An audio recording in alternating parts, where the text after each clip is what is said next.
Que tal? Moi bo día a todas e a todos e benvidas a este acto de entrega da 7ª edición dos Premios Isabel Zendal de promoción do pensamento crítico en educación secundaria e bacharelato. Presento as persoas que me acompañan nesta mesa. Manuel Miramontes, que é membro do xurado e técnico dos Museos Científicos Coruñeses. María Luisa Castiñeira García, profesora de Bioloxía e Xeoloxía, vogal da Xunta Directiva do Círculo Escéptico. Un placer estar hoxe aquí con todas e con todos vós. Sin máis dilación, dou a palabra en primeiro lugar a María Luisa, cando queiras. Supoño que sí, está encendido. Bueno, poucas palabras porque si sempre os protocolos son un pouco rollo. Bueno, o primeiro agradecer á Universidade da Coruña, co seu rector aquí presente, don Ricardo Cao, a súa, bueno, por medio da Unidade de Cultura Científica que nos permita a realización destes premios de pensamento crítico Isabel Zendal para a secundaria de bacharelato. Tamén agradecer aos museos coruñeses, con Manuel aquí presente, a súa presenza, porque para nós é importante tamén dende o eido da ciencia que este representada. Agradecer ao xurado, vale? O xurado, moitísimas gracias por o facer e pola xenerosidade, porque pois hai que ler, hai que decidir, hai que estar nas reunións. Moitísimas grazas. Moitísimas grazas a vos, aos alumnos, aos rapaces, as rapazas e aos profesores. Vale. Eu sei que sempre son, bueno, os profesores a veces tamén é outro, unha nai, un pai, unha persona maior que anima. Vale. A maioría pues, funcionamos así, nos fan falta ese recoñecemento, ese tirar, ese corregir, ese... senón, pues, como somos adolescentes, eu xa non, xa se ve, pero pues temos a dispersarnos bastante. Eso é moi bo, pero en un momento dado pues, hai que concretar, evidentemente. Bueno, ler as vosas redaccións, vou a ler un poquinho porque aquí me vou a perder. Ha sido un placer. Desde o Círculo Escéptico queremos agradecer a todos os rapaces e rapazas participantes o voso esforzo, creatividade e bo facer a hora de escribir as vosas historias. É unha ledicia ver como soubeches reflexionar, cuestionar e expresar ideas con tanta sensibilidade e madurez. O voso traballo é un exemplo de compromiso e ilusión e agardamos que sigades a cultivar esa mirada crítica e curiosa cara ao mundo. Que a xente nova non teña medo a pensar e cuestionar é algo que temos que fomentar. Apelamos ao coñecemento de ciencias e de humanidades para elo. A finalidade do premio é fomentar a práctica do pensamento crítico para a toma de decisións na vida diaria. É importante que sepamos actuar dentro do coñecemento sempre, donde máis coñecemento podamos. Bueno, aplicar o pensamento crítico tendo en conta a mirada do outro é algo que vese nas vosas redaccións, en todas. E iso creo que fai bo honor ao nome do premio, a Isabel Zendal. Por iso, moitas grazas e parabéns a todos.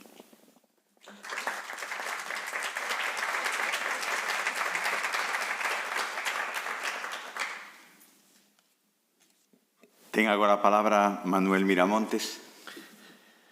Bos días, pouco máis que engadir, agradecer á Universidade e ao Círculo Escéptico a oportunidade de participar en este premio, que entra perfectamente na liña do que facemos dentro dos museos científicos coruñeses, e intentar fomentar o coñecemento científico e o pensamento crítico a partir de aí. Debo reconocer que formar parte do xurado é complicado.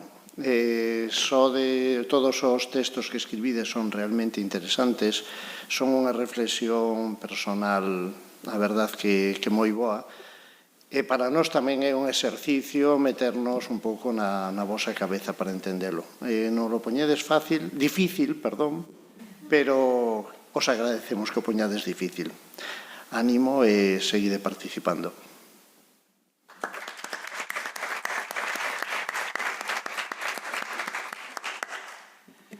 Moitas gracias, Manuel, moitas gracias, María Luisa.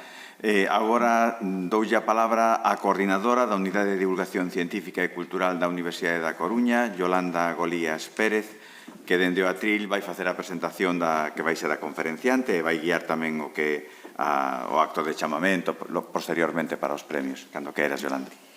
Bueno, hola de novo a todos. Moitísimas grazas por vir a nosa sétima entrega dos Premios Zendal. Antes de presentar a nosa compañeira Gema Rojo, que fará a súa exposición, gustaríame comentar algunhas verbas sobre a súa trayectoria.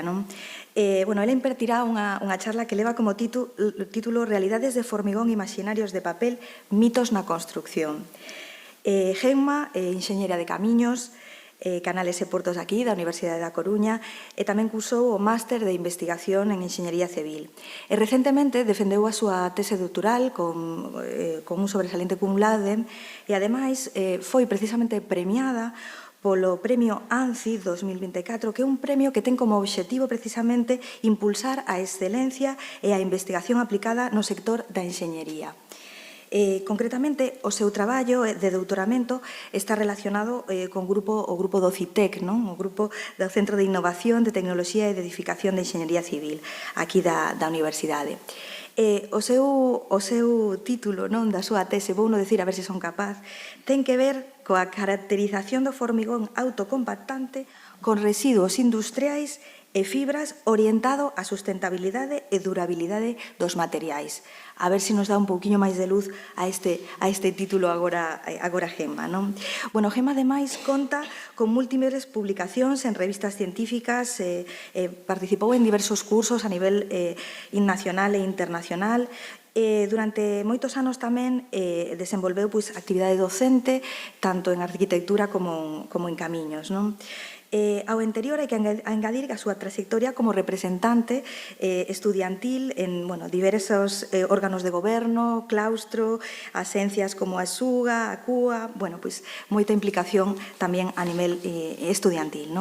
Desde o 2019 exerce como técnica de xestión e investigación precisamente no CITEC, onde combina a súa labor de divulgación científica a través de charlas, visitas escolares, que coido que algún de vos xa coñecíchedes, e tamén nos medios de comunicación. E nada, sen máis, deixovos para mí unha honra presentala con Gemma Rojo. Grazas.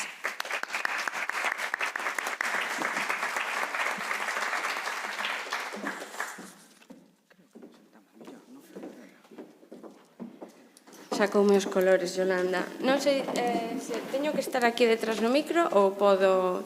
Non me podo mover. Que lástima. Bueno, bo día a todos, que tal? Antes de comezar, aí estaba eu colocada, coas miñas realidades de formigón, imaginarios de papel, mitos na construcción, quixera felicitarvos por os vosos traballos. Constame que todos, que o xurado non o tuvo fácil, xa o dixeron, mas así me consta tamén. Moitos parabéns. Quixera comezar con un consello que ninguén me pediu, que hoxe desfrutedes moitísimo. Sei que seguramente estades nerviosos e nerviosas, pero desfrutade. Como ben dixo agora Yolanda, eu recibín un premio tamén. E tamén tiven ali que botar un pequeno speech. O reitor Ricardo Cabo acompañoume. E pasamos unha tarde ben fermosa.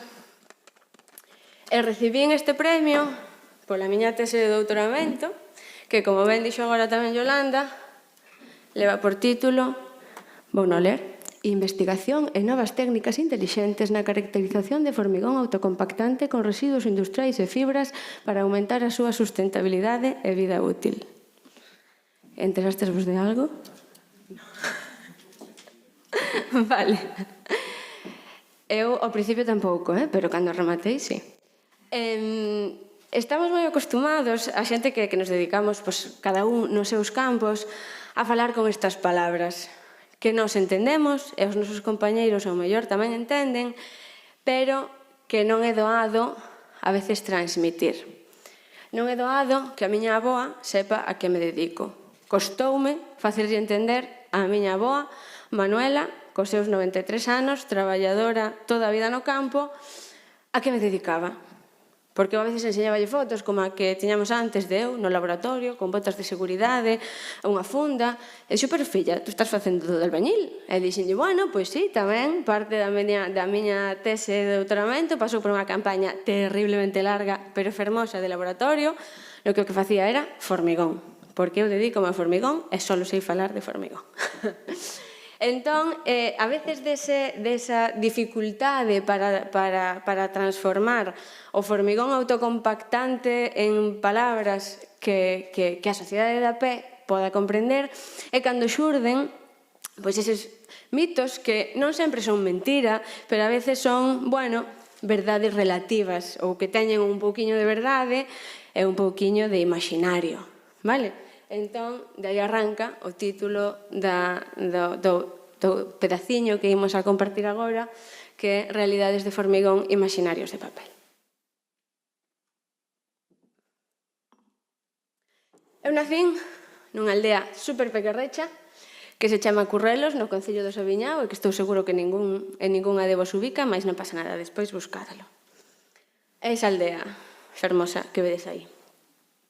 Ali medrei durante moitos anos, compartín ali a vida con meus pais e meus avós, e creo que asistín ao primeiro mito que asumín e interiorizei na miña cabeza, que era o de estudia moito e marcha da aldea, porque aquí o único que se fai é traballar muchísimo. É certo, meus avós foron toda a vida labregos e viviron da terra, traballar a terra é dura, os tempos cambiaron, e hoxe está un pouquiño máis industrializada, mas segue a ser duro.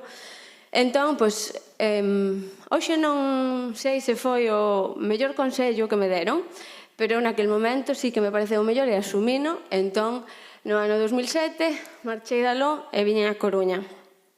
Viñen a Coruña a estudar, fui estudando Enxeñería Técnica de Obras Públicas e dixen, son 3 anos e volvo para Currelos, que eu aquí non me quedo. Estamos no 2025 e sigo aquí. Pero estou moi contenta. Estes anos coñecín e aprendín moitísimo e coñecín a un montón de xente importante. Antes falaba Marisa da importancia deses profes e pais, avós, compañeiros que nos animan e que están aí dando a turra ás veces. É importantísimo ter referentes. Eu aquí, na Universidade da Coruña, coñecín a esta muller, María Belén González Fonteboa, que foi a miña directora de tese, e que fixo que enamorara perdidamente, pero non dun rapaz ou dunha rapaza, non. Fíxome enamorar perdidamente do formigón. Sí?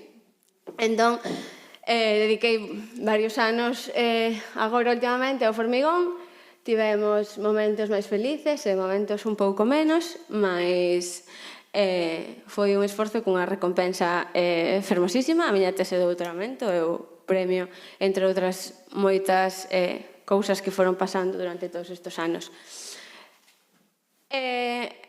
Estamos aquí nun concurso de pensamento crítico, entón vamos a empezar aclarando conceptos.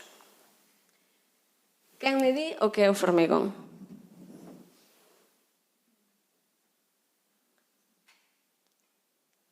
Veña.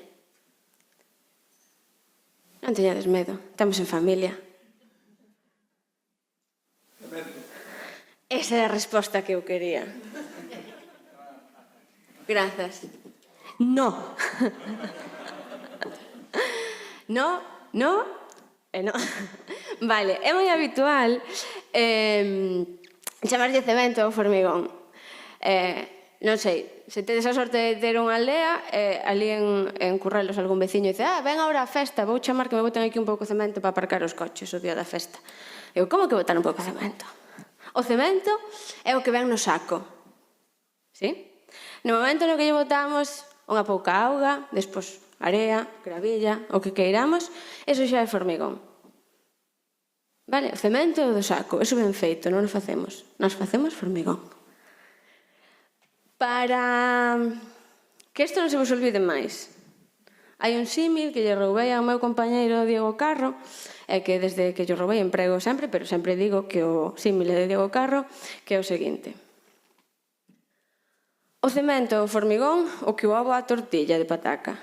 Vos a tortilla de pataca chamadeslle ovo? Non. Pois ao formigón non se lle pode chamar cemento. É máis ou menos o mesmo, pois as patacas da nosa tortilla pois pode ser esa parte de árido, area, grava e demais. E o ovo sería ese cemento que fai que despois con lume, no caso do formigón, con reaccións químicas, coalle ou non coalle. Non vou entrar no da cebola ou non cebola, son aditivos, vale? Eso xa, aí cada un. Eu prefiero sin cebola, pero son aditivos que o formigón tamén leva. Botamos aditivos superplastificantes para que sea máis líquido, aditivos aireantes para que teña máis buratos, máis ocos, porosidade, por razóns que a veces nos interesan, etc. Entón, unha vez co concepto claro de que é cemento e o que é formigón, vamos a xogar. Verdadeiro ou falso? O formigón é area, cemento e auga a que pida. Eso foi o que me dixo o meu veciño, albañil el, cando lle dixen que iba a dedicarme a estudar formigón. Xo, pero, jaima, eso. Area, cemento e auga a que pida. Vamos a ver que non é así. O formigón é eterno? Aquí a resposta é un pouco galega, depende. Vale, non é eterno, mais se facemos as cousas ben, bueno, ao mellor pode chegar a selo. Xera o 8% das emisións globais de CO2. Verdade ou mentira?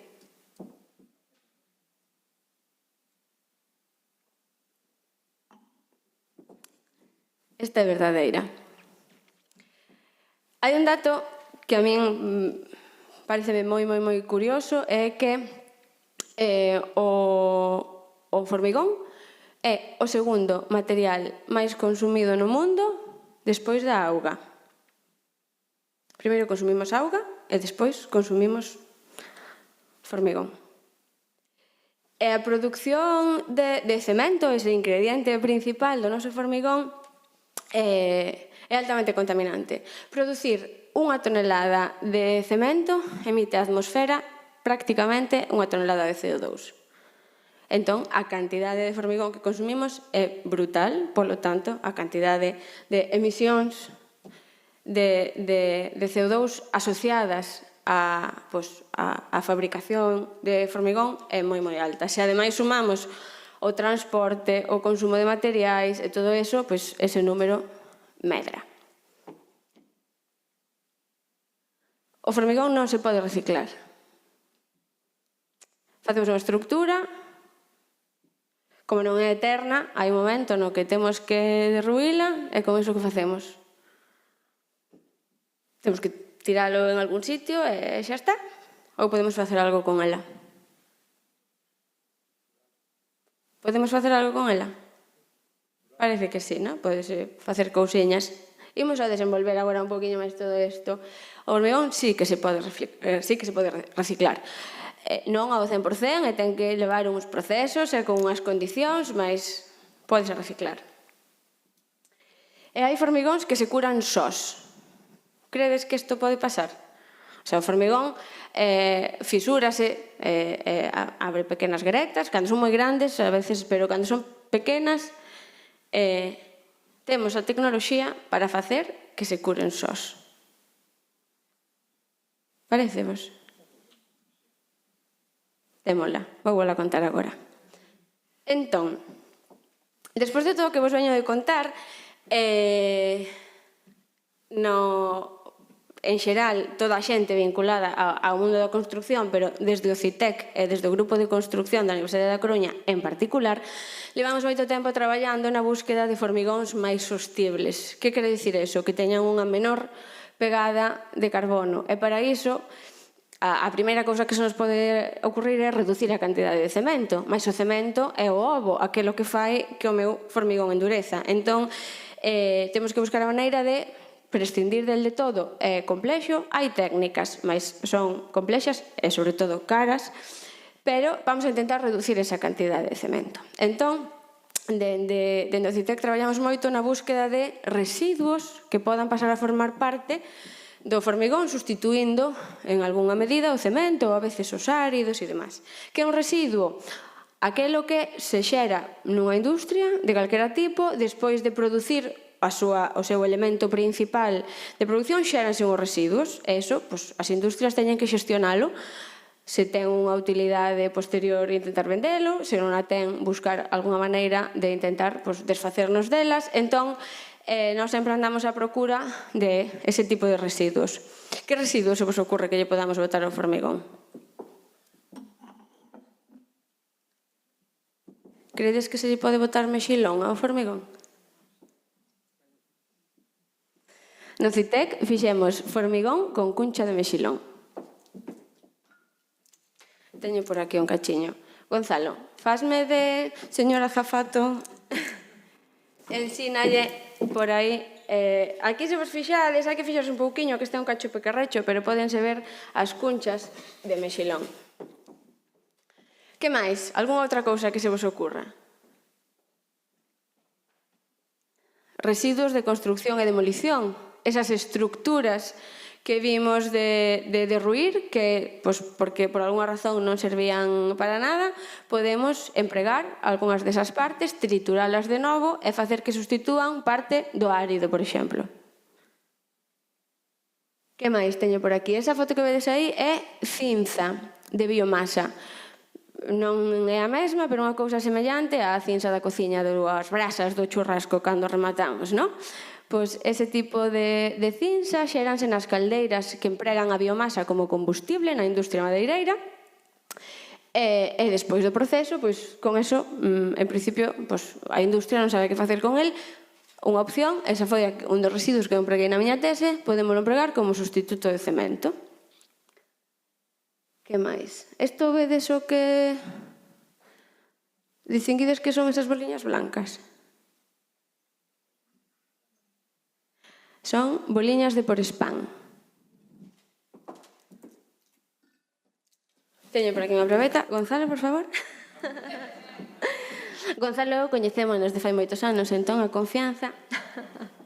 Vale, boliñas de polietileno expandido. Estas boliñas de polietileno expandido xa son recicladas, proveñen dunha empresa que fabrica caixas de peixe, onde cando vamos á peixería están as caixas, están os peixes nesas boliñas de polietileno expandido, desas caixas con esas boliñas, e cando as caixas deixan de valer ou cando algunha rompe, volven a facer esas boliñas de polietileno expandido e véndenas e nós utilizámolas no formigón para facer un formigón que é moito máis lixeiro e que además ten unhas propiedades térmicas e acústicas moi guais. E seguimos a traballar no deseño de ese tipo de formigóns.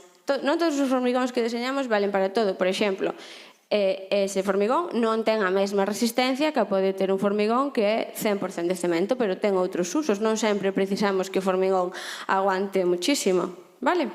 Entón, pode valer para outras funcións. Que máis teño por aquí? Isto é pó de granito, que tamén empreguei na miña tese. Non sei se casi todos teremos na nosa casa unha encimera de rosa porriño ou semellante, vale? Para chegar a esa encimera pulida, brillante e fermosa, xéranse moitos residuos nos seus cortes, e iso xera este pó, que é moi finiño e vale tamén como sustituto do cemento. Isto que hai aquí, que parece?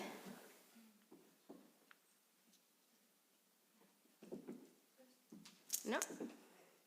Perdón? No. É textil triturado. Temos agora mesmo un proxecto no CITEC no que estamos a traballar, Gonzalo, por favor, con unha empresa que deseña mobles feitos con textil triturado e pasta de cemento. Este é un exemplo dese bloque que podedes ver. Entón, a lista pode ser larguísima. Entón, no CITEC levamos moitos anos traballando en todas estas cousas. Ademais de quererlo facer máis sustentable, queremos tentar facelo tamén máis industrial, vale? Por qué? Porque cando industrializamos os procesos somos quen de aforrar tempo, aforrar custos e, sobre todo, xerar menos residuos. Entón, para eso, agora mesmo estamos a traballar con, vedes aquí un pequeno vídeo de unha impresora 3D de formigón, semellante ás de plástico, que seguramente tedes nos vosos coles, pero esta imprime formigón.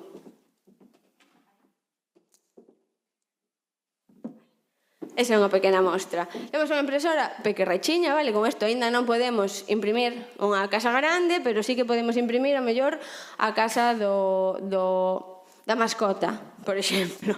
Vale?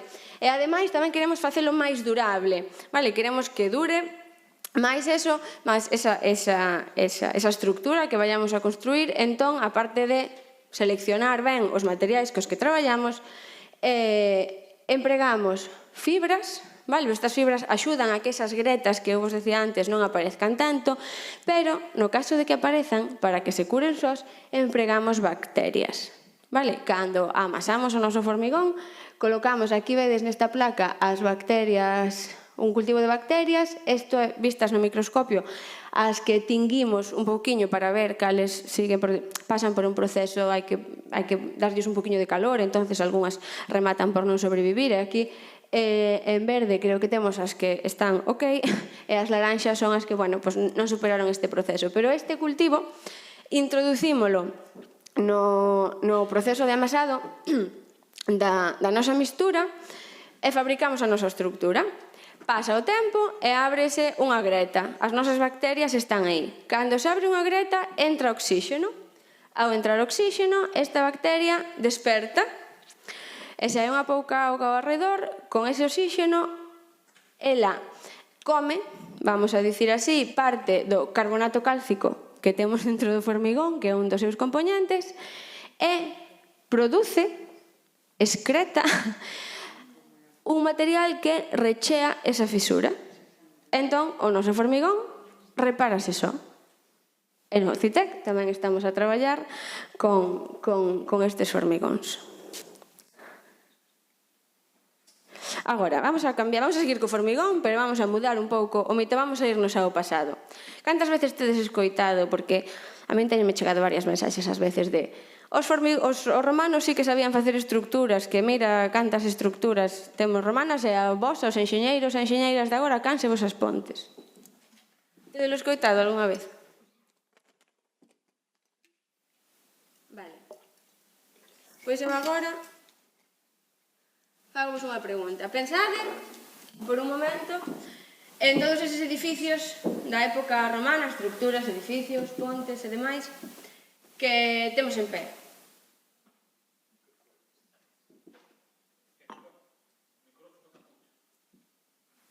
Pois eu non fixen nada, ou si? Sí, pero partidas. Espera. Cambiámolas ou... Ahora parece que... No, low battery.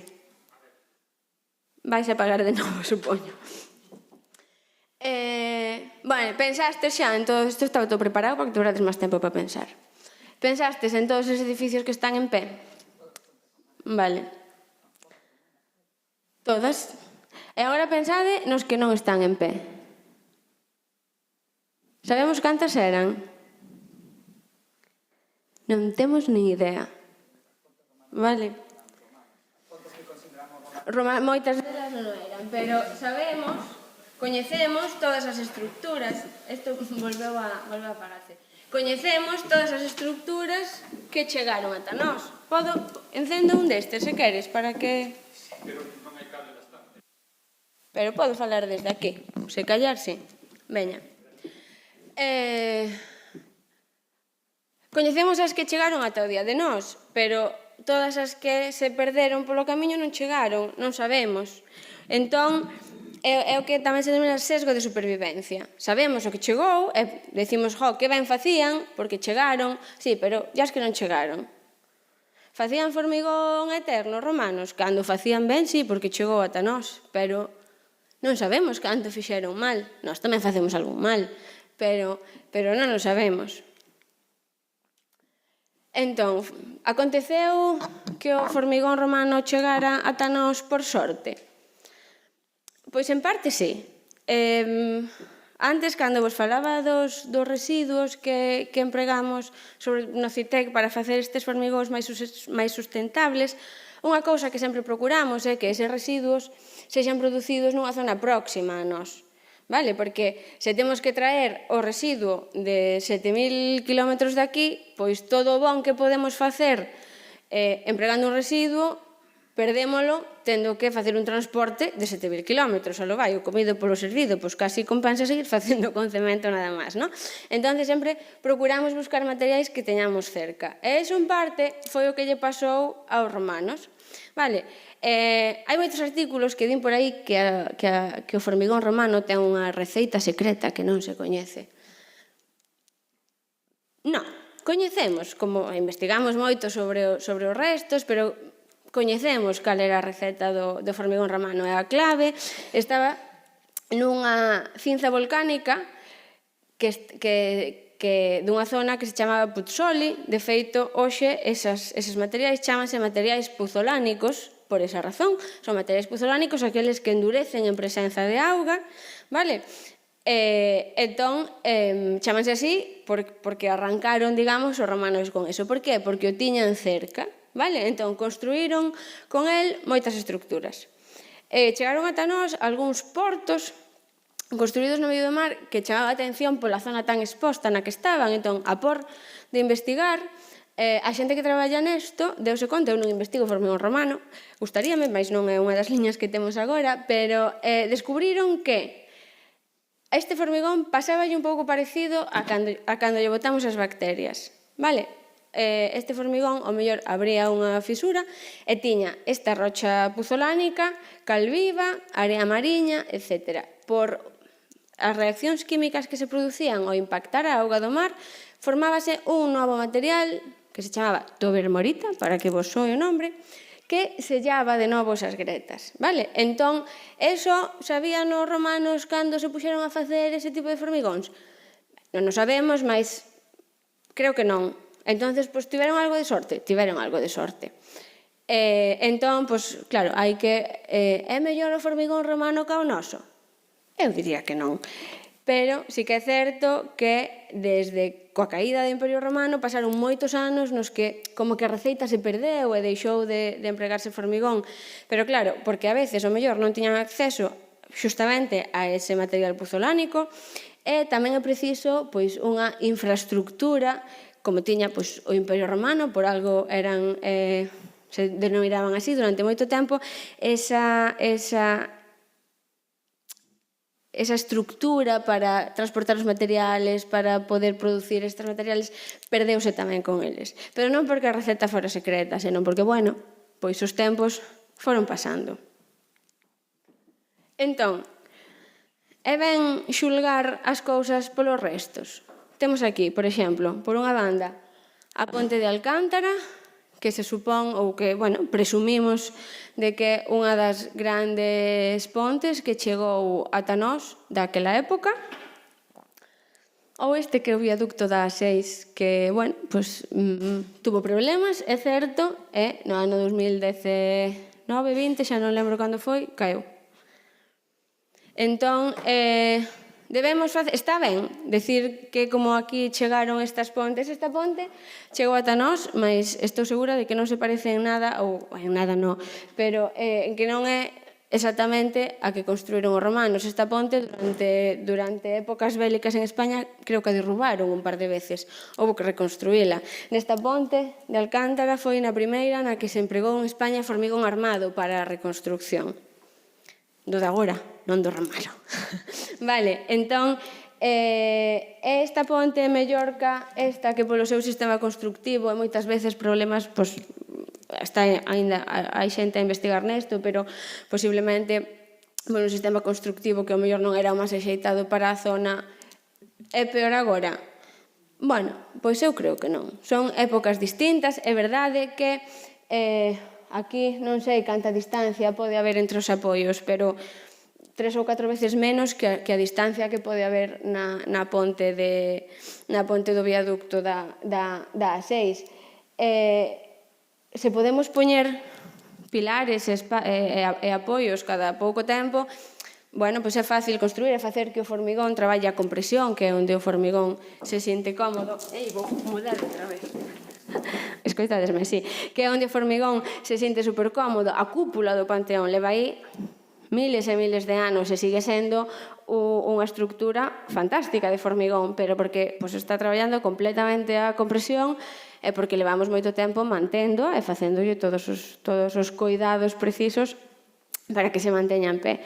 Entón, hai que ser cautos moitas veces cando os romanos facían mellor formigón. Bueno, facían o bon, pero hai que, poñer ese espírito crítico que demostrastes en todos estes traballos un pouco en todo, non? Entón, con que nos podemos quedar do día de hoxe? En pensar todo. Parece moi sinxelo o formigón, mas é preciso poñerlle cabeza. Se escollemos mal os seus componentes, se non empregamos as cantidades axeitadas, se non facemos as misturas do xeito adecuado e se os deixamos sen coidar, o formigón non vai a durar. Nin o romano, nin o galego do século XIX, nin o do século XXI.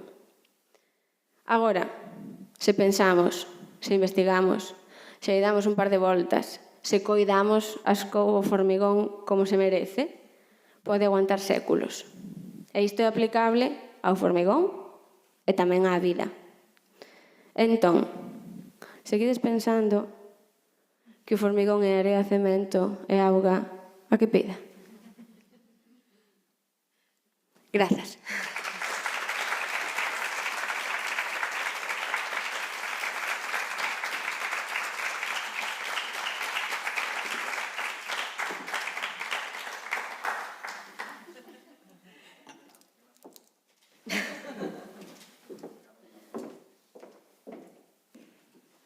Bueno, moitísimas grazas a Gemma Rojo. Como vedes, é unha fantástica divulgadora. Sempre aprendemos moitísimo cando a escoitamos.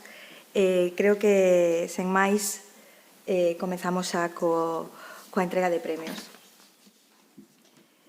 Premiados na 7ª edición dos Premios Isabel Zendal de Promoción do Pensamento Crítico e Educación Secundaria e Bacharelato. Categoría A para o alumnado de entre primeiro e terceiro da Educación Secundaria Obrigatoria e Formación Profesional Básica. O terceiro premio é para Luana Míguez Mato, do IES Plurilingüe Valga, orientada polo seu docente Brais Santamaría Álvarez. Entrégase un premio económico cun valor de 100 euros, unha colección de libros editados polo Servicio de Publicacións e un diploma acreditativo. Sí, eu creo que... Casi, espera, que me poño.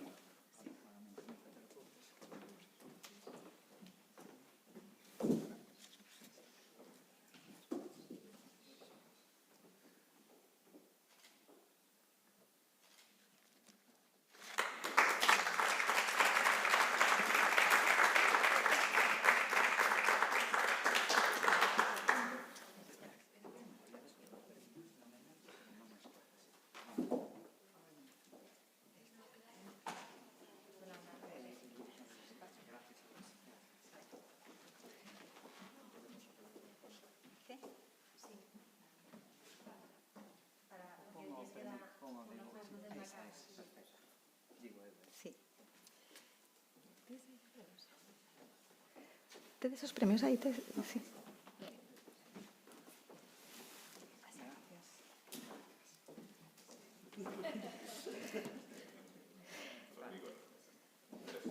Bueno, continuamos daquela, sí, co segundo premio a Manuela Mari Calviño, sobrino, do IES, Illa de Tambo. Perdón. Sí, Manuela María Calviño, sí, dixeno ben, do IES Illa de Tambo, orientado polo seu docente que xa o coñecedes, Gonzalo García Lores. Entrégase o premio económico cun valor de 200 euros, unha colección de libros editados polo Servicio de Publicacións e un diploma acreditativo.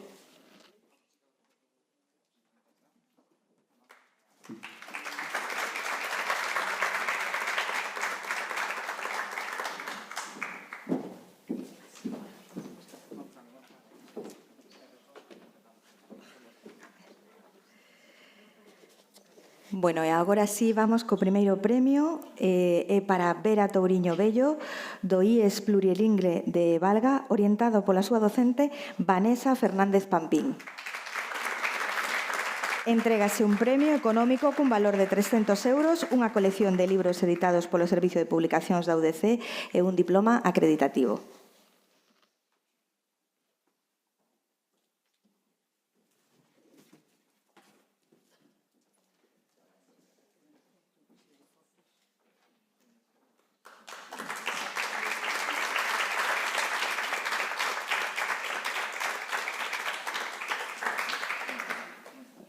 A continuación, Vera vai facer a lectura do seu relato que leva como título A semente da razón.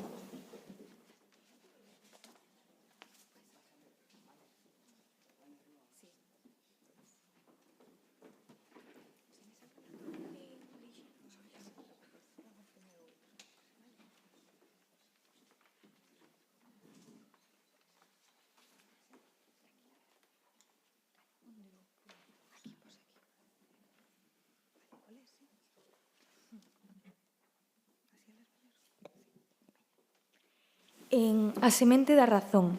Era un laboratorio dos máis prestixiosos do país. Executábase un experimento perfectamente estruturado, cun equipo altamente capacitado e diversos virus, separados e controlados minuciosamente. Un dos traballadores cometera un erro, un novel investigador, unha carteira esquecida, uns tubos de ensaio rotos, algo nunca previsto, unha mestura que non tiña que ter acontecido. Ninguén o veu vir. Foi un resultado devastador, unha mutación, unha alteración que nunca debeu existir. Estaba entre as paredes dese laboratorio, ameazando con escapar. Todo aconteceu rapidamente sen que ninguén o soubese, cambiando e camuflándose no aire que respiramos. Fóiselles das mans, pensaban que podían controlalo. Isto desencadeou a crise posterior. Ao principio só foron síntomas difusos, a xente que cambiaba de opinión e se volvían absolutas, rumores que se espallaban como a pólvora. O virus non afetaba a saúde, afetaba o pensamento. A capacidade de razoar, pensar e poñer en dúbida o que escoitaban, facía a xente manipulable. A verdade xa non importaba, só perduraban as teses que se berraban máis forte. Comenzaron a espallarse bulos, crenzas falsas que afetaban sobre todo as minorías. Aquel que era diferente era illado, persoas inmigrantes, con discapacidades, con religións diferentes. No medio dese caos apareceu Celtia. Ao principio ninguén reparou nela. Unha nena máis, discreta entre a multitude. Nada cambiaba dentro dela. Non se contaxiaba coas opinións incertas do resto, nin as decía como unha letanía. Mantiña o pensamento crítico. Os primeiros en notalo foron algúns científicos.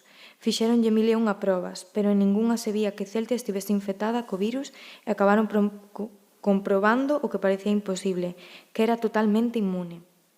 Mais con esa inmunidade viña a responsabilidade. Era a única persoa en todo o mundo que sí que o era. Ela comprendeu que o problema non era a enfermidade en sí, senón as mentiras, os bulos, as certezas impostas, porque se expandían como unha praga e eran imposibles de frear. Tentou loitar contra elas, dester a súa propagación antes de que o mundo se afogase. Como podía unha simple adolescente frear unha pandemia mundial? Como convences a alguén que está equivocado pero non ten capacidade de poñer en dúbida as barbaridades que escoita? Celtia tiña a carga do mundo sobre os seus sombreiros. Era un adolescente, pero tamén era a última esperanza sobre o resurximento do pensamento libre. Falara, gritara, escribira, sementara dúbidas nos que aínda podían escoitar, pero era como lanzar pedras a un pozo sen fondo. Houbo noites nas que soñou con ser unha máis e non ter toda esa responsabilidade, querendo deixar de loitar, pero había algo que a empurraba a seguir. Entendeu que a verdade non se impón, esténdese como a luz do sol que entra por unha fiestra entreaberta. Comprendeu que non podía loitar contra o virus, só coa razón, senón coa imaginación. Comezou entón unha nova campaña, non buscando convencer, senón espertar. Coa axuda da súa profesora de informática, que aínda conservaba centas dúbidas, hackearon os algoritmos que alimentaban a desinformación e substituírono por poesía, ciencia, arte, preguntas en resposta e silencios que convidaban a pensar. As pantallas de todo o mundo durante uns minutos deixaron de mostrar anuncios e opinións. Comezaron a emitir fórmulas matemáticas sobre o universo, citas de sabios esquecidos e pinturas que non ofrecían mensaxes claras, senón sensacións, emocións e dúbidas. Nun mundo de certezas a gritos, Celtia sementou a incerteza borboriñada. A xente comezou a preguntarse por primeira vez en moito tempo se todo aquilo era verdade ou se podía pensar por si mesma. Así, nun ambiente menos contaminado, os científicos puideron avanzar, estudiaron a xenética de Celtia, que non era especial por si mesma, senón pola súa capacidade de manter vivo o espírito crítico. A vacina que desenvolveron non era unha inxección tradicional, como todos esperaban, senón unha terapia que non se inxetaba só no corpo, senón tamén no pensamento. Unha medicina que aumentaba a dúbida, a empatía, o pensamento complexo. Non mataba o virus. A campaña foi diferente.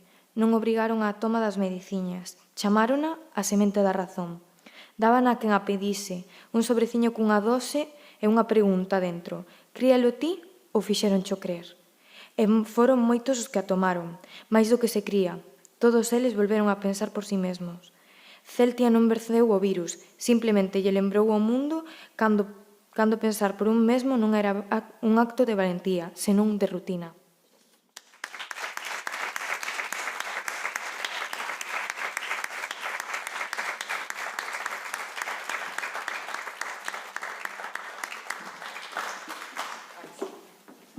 Vamos a entregarlas.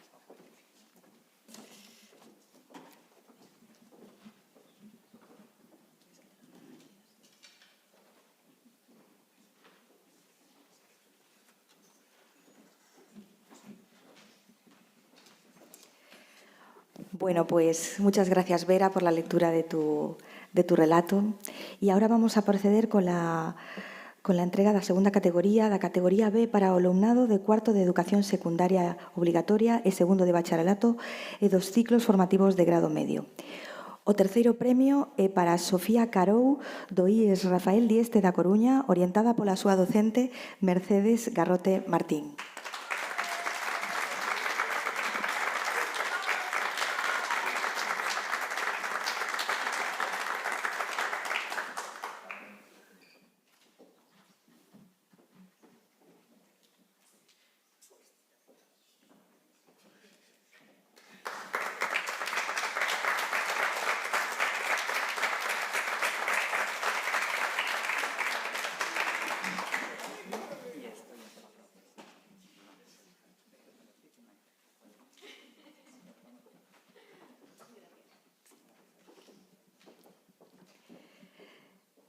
Bueno, pois o segundo premio é para Pedro Sandoval Torres, do IES Eusebio da Garda, orientado polo seu docente Adrián Martín Alaez.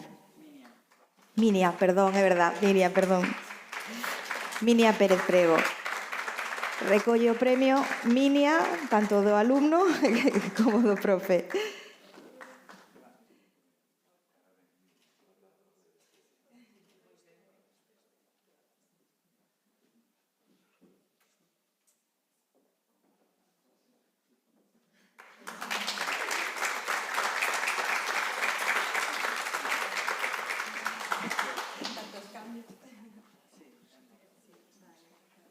No te preocupes, Minia. Gracias, Minia. Bueno, agora sí. O primeiro premio para a categoría B é para Iván Gándara Buján, do Colexio Internacional Eirís da Coruña, orientado pola súa docente Sonia Menán Reguera.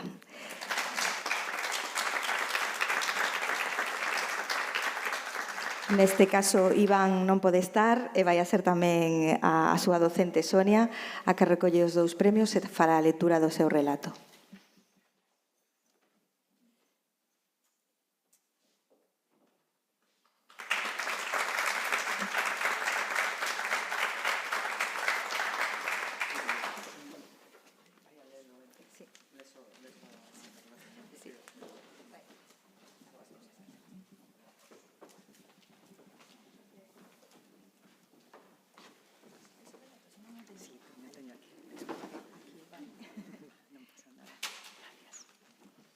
Bueno, seguro que o faría mellor Iván Camín, pero Iván non está, así que o vou facer eu.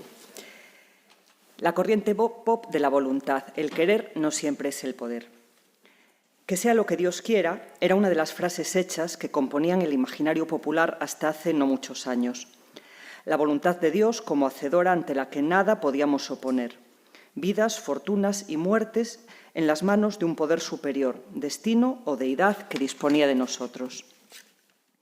Sin embargo, a medida que las sociedades evolucionaron, con educación y ciencia a la cabeza, además de los indispensables cambios políticos, también lo hizo ese concepto de la voluntad. En la magnífica biografía del poeta Ángel González, escrita por su gran amigo Luis García Montero, Mañana no será lo que Dios quiera, precisamente se quiere mostrar la libertad de determinación vital y de creación que la muerte del dictador Francisco Franco supuso. No sería ya necesariamente lo que Dios quiera o lo que el destino quiera, sino que comenzaba a apreciarse el cambio de la educación religiosa hacia la voluntad propia, donde el porvenir estaría marcado en gran medida por los actos y las decisiones del individuo.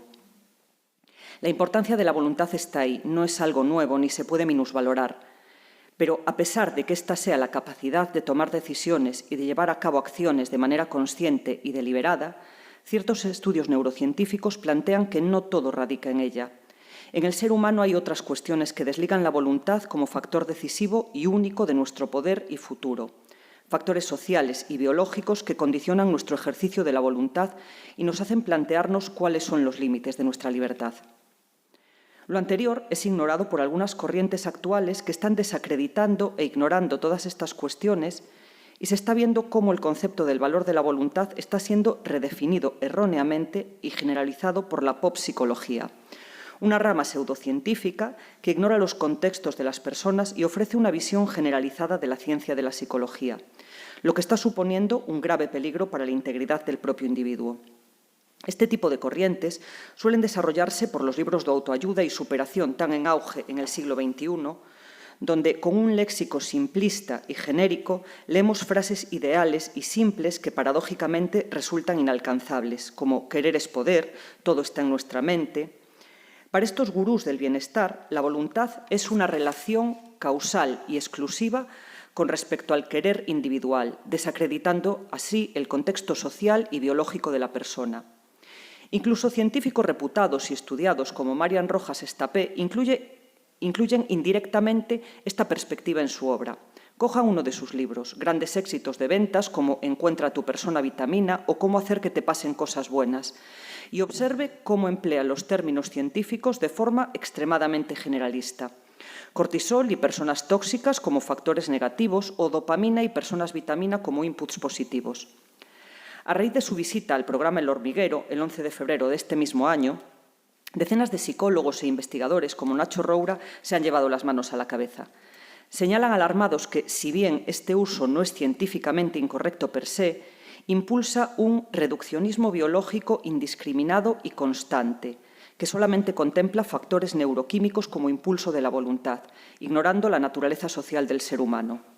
Al fin y al cabo, las editoriales detrás de estos títulos intentan maximizar sus ventas en una era donde la espiritualidad y la no ficción están a la orden del día, haciendo que incluso ciertos científicos bien informados dejen atrás los pilares más evidenciados en la ciencia y se decanten por un modelo pseudocientífico, en este caso de autoayuda, que no refleja la realidad humana y social, sino la perspectiva individualista al gusto del consumidor.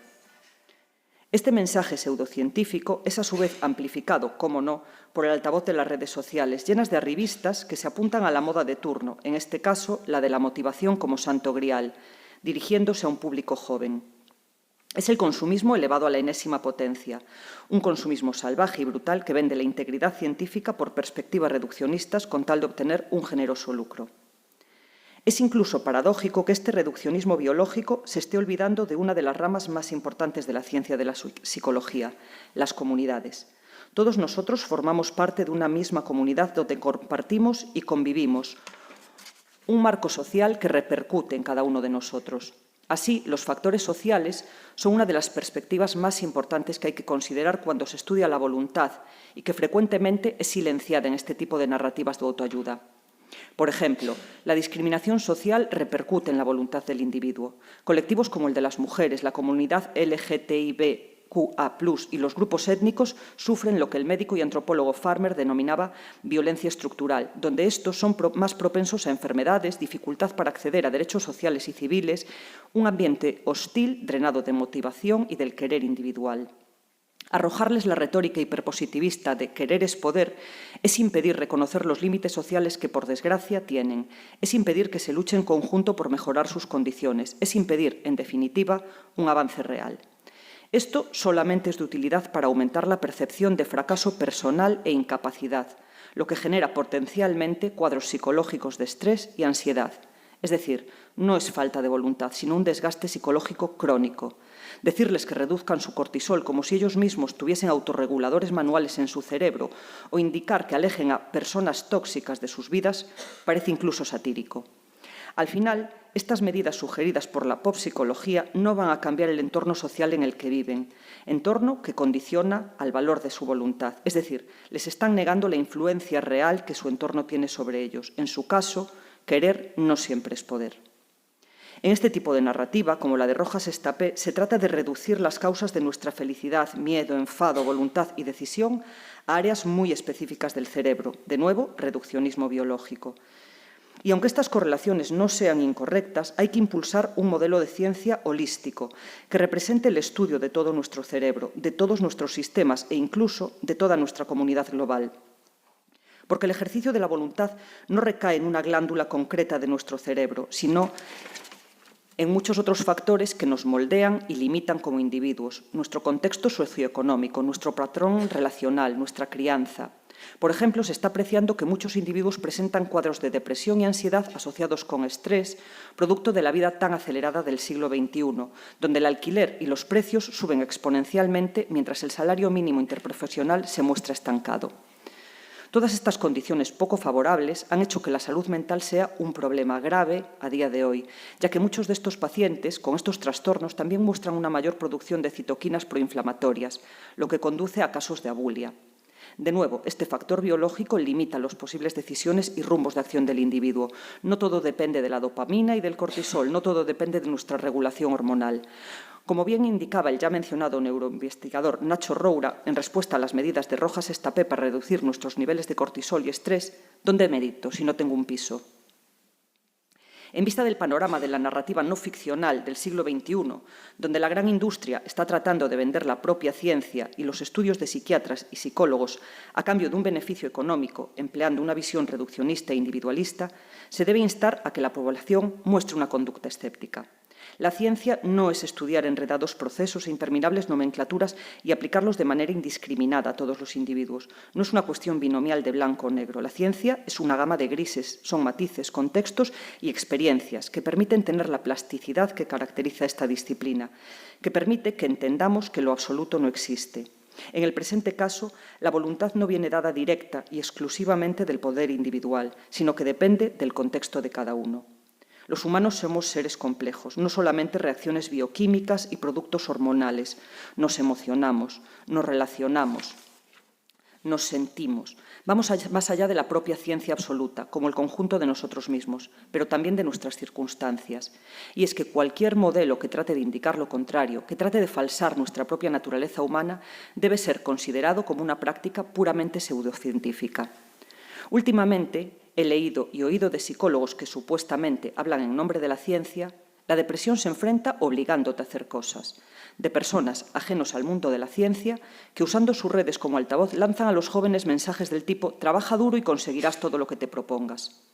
No quiero obviar la importancia del esfuerzo y de la motivación, pero tampoco de la necesidad de que los enfermos reciban tratamiento médico y que, conscientes de todo lo que nos constriñe, luchemos entre todos por una sociedad más justa, en la que las oportunidades no estén al alcance de solo unos pocos. La palabrería no cura, los mensajes manidos no alimentan y poner la responsabilidad en el individuo no permite que como sociedad avancemos, porque mañana quizás no será lo que Dios quiera, pero así tampoco puede ser todo lo que nos propongamos. No ahora, no así. Gracias.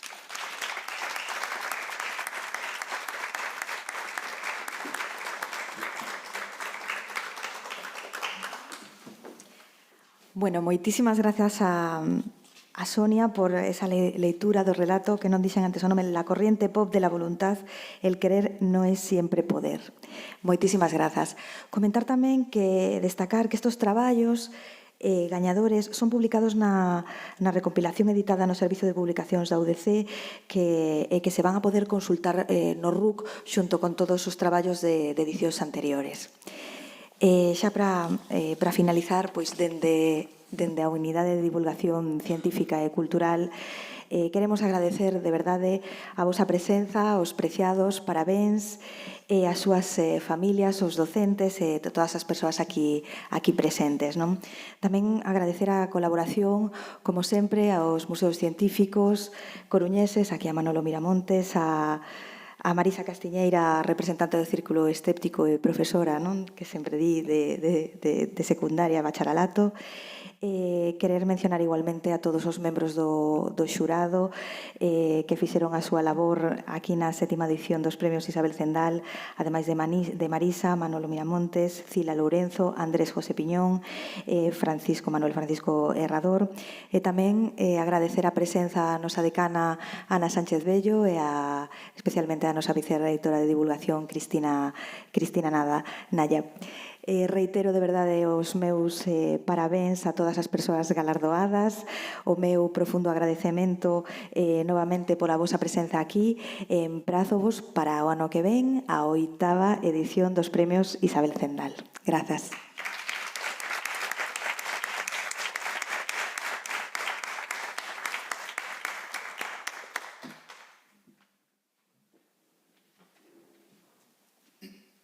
Bo día de novo. Escoítese. Sí, bueno. Bo día de novo a todas e a todos.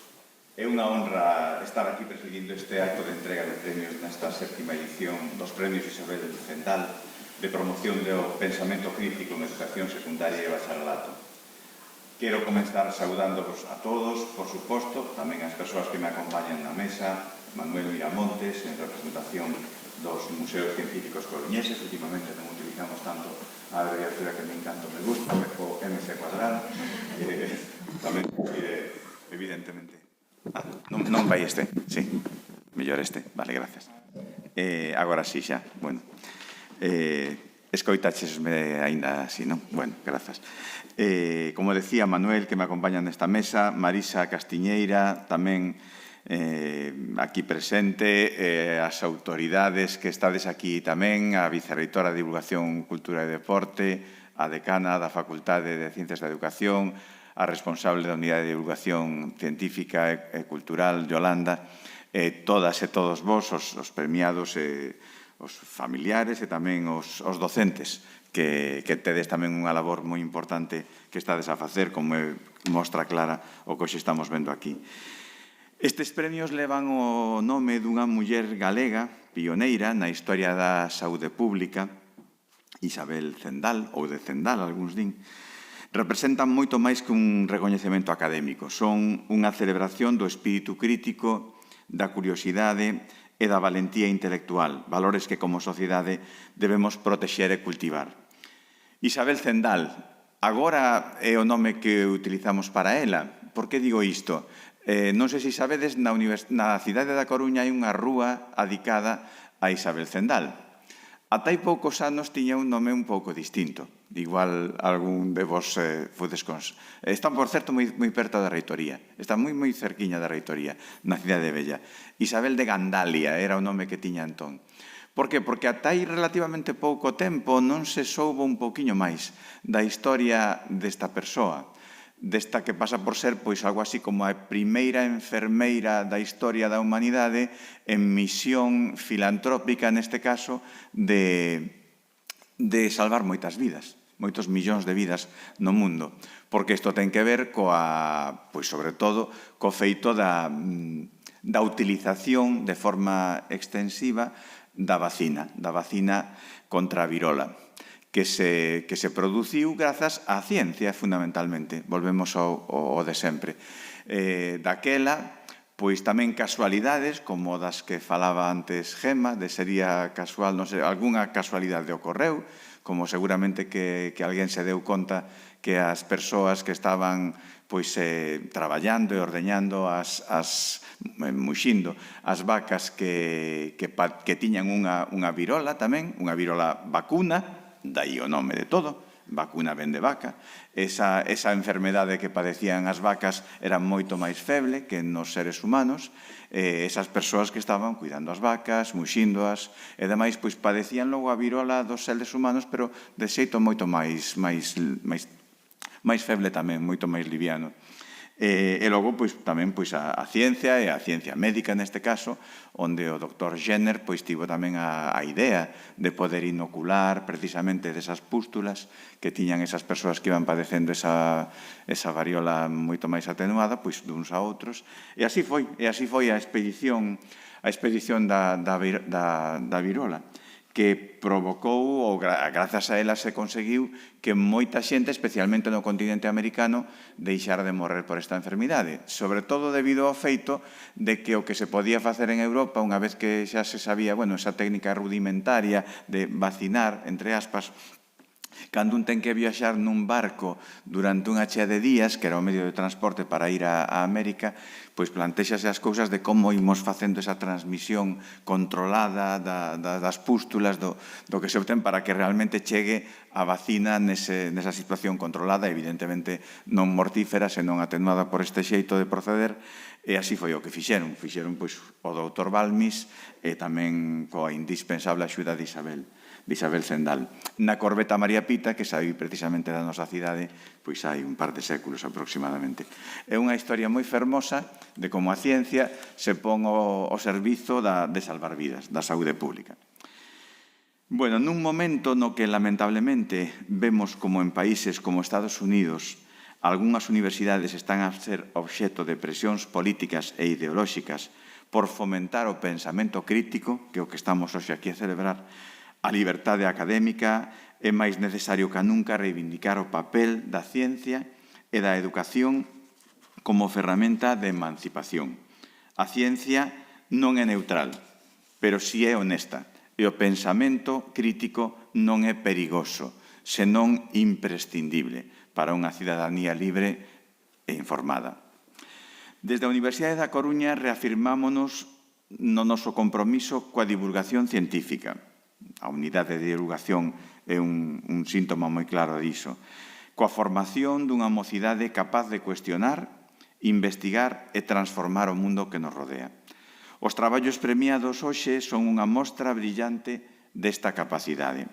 A vosa creatividade, rigor e compromiso son motivos de orgullo para toda a comunidade educativa.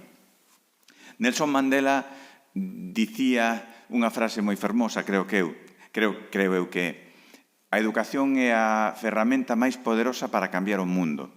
E tamén a ciencia, obviamente, iso engado agora.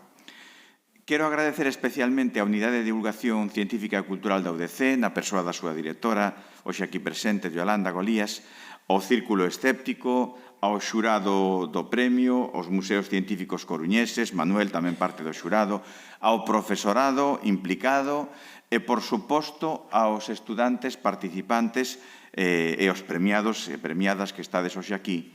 Grazas por facer posible este espazo de encontro entre ciencia, educación e sociedade. Tamén agradecer a magnífica charla de Gemma.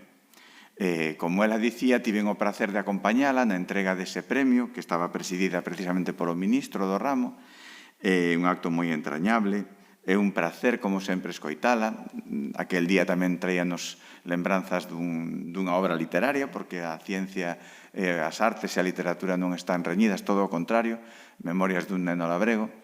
E tamén un orgullo para a Universidade da Coruña, que xente como Gemma poda facer esa labor, tamén obviamente de investigación, pero tamén de divulgación da investigación. Como non houbo preguntas despois da charla, eu quedeime con unha que xa formula aquí en público, xa terei ocasión. É increíble que non o fixera antes, porque coñezo moita xente de enxeñería civil, de enxeñería de camiños, e un o teño moi perto, casi a diario.